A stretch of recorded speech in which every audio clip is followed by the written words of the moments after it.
ஆண்டு முழுவதும் ஒவ்வொரு வருடமும் அக்டோபர் மாதம் மார்பக புற்றுநோய் பற்றிய awareness month, breast cancer awareness month உலகம் முழுவதும் கொண்டாடுறோம். அதாவது மார்பக புற்றுநோய் பற்றிய விழிப்புணர்வு, அதாவது பிங்க் கலர்ல ரிப்பன் கட்டியிருப்பாங்க, இல்லை பிங்க் கலர்ல பேண்ட் போட்டிருப்பாங்க. இதெல்லாம் இருந்தால் அவங்க மார்பக புற்றுநோய் பற்றிய விழிப்புணர்வை மக்கள்கிட்ட ஏற்படுத்துறாங்கன்னு அர்த்தம். அந்த மாதிரி ஒவ்வொரு வருடமும் நம்ம ராமகிருஷ்ணா புற்றுநோய் சிகிச்சை ஆராய்ச்சி மையத்தின் சார்பில் ஒரு விழிப்புணர்வு நிகழ்ச்சி நடத்திட்டு வரோம். ஏன் இந்த விழிப்புணர்வு நடத்தணும் அப்படின்னு பார்த்தீங்கன்னா, மார்பக புற்றுநோயுடைய எண்ணிக்கை ஆண்டாண்டுக்கு நகர்ப்புற பெண்களுக்கு அதிகமாகிட்டே இருக்கு. நகர்ப்புற பெண்களை தாக்குகிற முதல் புற்றுநோயாக, பெண்களை அதிகம் தாக்குகிற முதல் புற்றுநோயாக மார்பக புற்றுநோய் மாறி இருக்கு. இதுக்கான இன்சிடென்ஸ் எதுக்காக இந்த இவ்வளவு எண்ணிக்கை அதிகமாகுது அப்படின்னு பார்த்தா, பொதுவாக நம்ம சில காரணங்கள் மாற்றக்கூடியது, மாற்ற முடியாததுன்னு சொல்லுவோம். மாற்ற முடியாத காரணங்கள்லாம் சின்ன வயசுல பூப்படைதல், ரொம்ப நாளாகி மெனோபாஸ் ஆறது, அப்புறம் மார்பக புற்றுநோய் குடும்பத்தில் யாருக்காவது இருக்கிறது, ஃபேமிலி ஹிஸ்ட்ரி. இது மாற்ற முடியாது. மாற்றக்கூடியது என்ன அப்படின்னு பார்த்தீங்கன்னா, ஒரு 30 வயசுக்கு மேலே திருமணம் பண்ணிக்கிறது, 30 வயசுக்கு மேலே முதல் குழந்தை பெற்றுக்கொள்ளுது, கருத்தடை மாத்திரை உட்கொள்ளுதல், ரெண்டாவது எக்ஸசைஸ், லேக் ஆஃப் எக்ஸசைஸ், அதிகமான கொழுப்பு உணர்வு, fat intake, alcohol intake, smoking, இதெல்லாம் தான் நமக்கு மிக நகர்ப்புற பெண்களுக்கு ஒரு முக்கியமான காரணமாக காணப்படுகிறது. ஸோ எக்ஸசைஸ் பண்ணுறது, lot of green vegetables and fruits சாப்பிட்றது, ரெண்டாவது 20 வயசுக்கு மேலே பெண்கள் மார்பக சுய பரிசோதனை பண்ணிக்கிறது, 30 வயசுக்கு அப்புறம் ஒரு டாக்டர் மூலமாக, அதாவது ஒரு கிளினிக்கல் ஃபர்ஸ்ட் எக்ஸாமினேஷன் பேர், ஒரு மருத்துவர் மூலமாக மார்பகத்தை பரிசோதனை செய்து கொள்வது, 40 வயசுக்கு மேலே அவங்க ஒரு அல்ட்ராசவுண்டோ ஒரு மேமோகிராமும் பண்ணிக்கிறது. இப்படி பண்ணாலே நம்ம மார்பக புற்றுநோயை ஆரம்ப நிலையில கண்டுபிடிக்க முடியும்.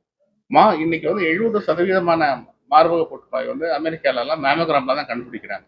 ஆனா நம்ம சிவிலைசேஷன்ல மற்ற இதெல்லாம் பேசுறோம், நாகரிகம் ட்ரெஸ்ல பேசுறோம், உணவுல பேசுறோம். ஆனா ஹெல்த் பொறுத்தளவுல அப்படிப்பட்ட ஒரு அவேர்னஸ் நமக்கு வரணும். ஏன்னா மார்பக புற்றுநோய் ஆரம்ப நிலையில ஒரு மேமோகிராம் மூலமா கண்டுபிடிச்சா அவங்களுக்கு அறுவை சிகிச்சை மட்டுமே போதுமானதாக இருக்கும். கீமோதெரப்பி, ரேடியேஷன், இது போன்ற சிகிச்சை முறைகள்லாம் தேவைப்படாது, அவங்களுக்கு சைட் எஃபெக்ட்ஸ் இருக்காது. ஆரம்ப நிலையில ஒரு மார்பகத்துல ஒரு வலி இல்லாத கட்டியா வரலாம், ஒரு ஸ்கின் சேஞ்சஸ் மாதிரி மார்பகத்தோட ஸ்கின் தோல் மாற்றம் ஏற்படலாம், இல்லை அந்த நிப்புள்ல ஏதாவது பிளட் ஸ்டெயின் டிஸ்சார்ஜ் மாதிரி இருக்கலாம். ஆனா இவையெல்லாம் இருந்தால் கண்டிப்பா மார்பக புற்றுநோயாக தான் இருக்கணும்னு இல்லை. மார்பகத்தில் இருக்கக்கூடிய எல்லா கட்டிகளும் மார்பக புற்றுநோய் கட்டிகள் கிடையாது. புற்றுநோய் இல்லாத கட்டிகளும் 50% இருக்கலாம். ரெண்டாவது எல்லாத்துக்கும் என்ன பையனா, மார்பக புற்றுநோய் கண்டுபிடிச்சா உடனே கொண்டு போய் கீமோதெரப்பி போட்டுருவாங்க, ரேடியேஷன் கொடுத்துருவாங்க, அதனால நம்ம சிகிச்சைக்கு போகக்கூடாதுன்னா அட்வான்ஸ் ஸ்டேஜில் வராங்க. இந்தியாவுடைய பிரச்சனையே என்னன்னா 50% ஸ்டேஜ் 3, ஸ்டேஜ் 4 தான் கண்டுபிடிக்கிறோம். ஒரு ஆரம்ப நிலையில கண்டுபிடிக்கிறதுக்காக தான் இந்த மாதிரி விழிப்புணர்வு நிகழ்ச்சிகள்.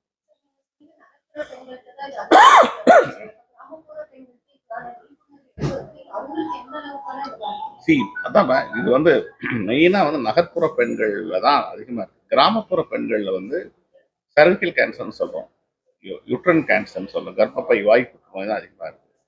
நகர்ப்புற பெண்களுடைய பிரச்சனைனா வெஜனல் ஹைஜீன் சொல்றோம், அது ப்ராப்ளமா இருக்கு. வெஜனல் ஹெல்த் ஹைஜீன் போரா இருக்கு. ரெண்டாவது அவங்களுக்கு மல்டிபிள் குழந்தைகள், அதாவது 5-6 குழந்தைகள் சின்ன வயசுல கல்யாணமா இருக்குது. இதெல்லாம் காரணமா இருக்கு வேற கிராமப்புற பெண்கள். நகர்ப்புற பெண்களுக்கு நான் சொன்னேன் இல்லைங்களா, 3/4 பேர் கரியர் முடிச்சுட்டு தான் கல்யாணம் பண்ணிக்கிறாங்க. லேட் மேரேஜஸ் காமன் ஆயிடுச்சு 30 வயசுக்கு மேலே. ரெண்டாவது 30 வயசுக்கு மேலே குழந்தை பெற்றுக்கிறது அதிகமாகிடுச்சு. அப்புறம் எல்லாருமே ஓரல் கான்ட்ராசெப்டிவ்ஸ், ஆல்கஹாலும் ஸ்மோக்கிங்கும் ரொம்ப அதிகமாகிடுச்சு இல்லைங்களா. ஸோ இதெல்லாம் நம்ம அதெல்லாம் ஒரே வேர்டில் என்ன சொல்கிறாங்கன்னா அர்பனைசேஷன் அப்படின்னு சொல்கிறாங்க. நகர்ப்புற பெண்களில் ஏன் அதிகமாக இருக்குங்கிறது அர்பனைசேஷன். அர்பனைசேஷனுங்கிற ஃபேக்டர்ஸ் நம்ம அனலைஸ் பண்ணி பார்க்குறப்ப இந்த ஃபேக்டர்ஸ் தான் நமக்கு வருது.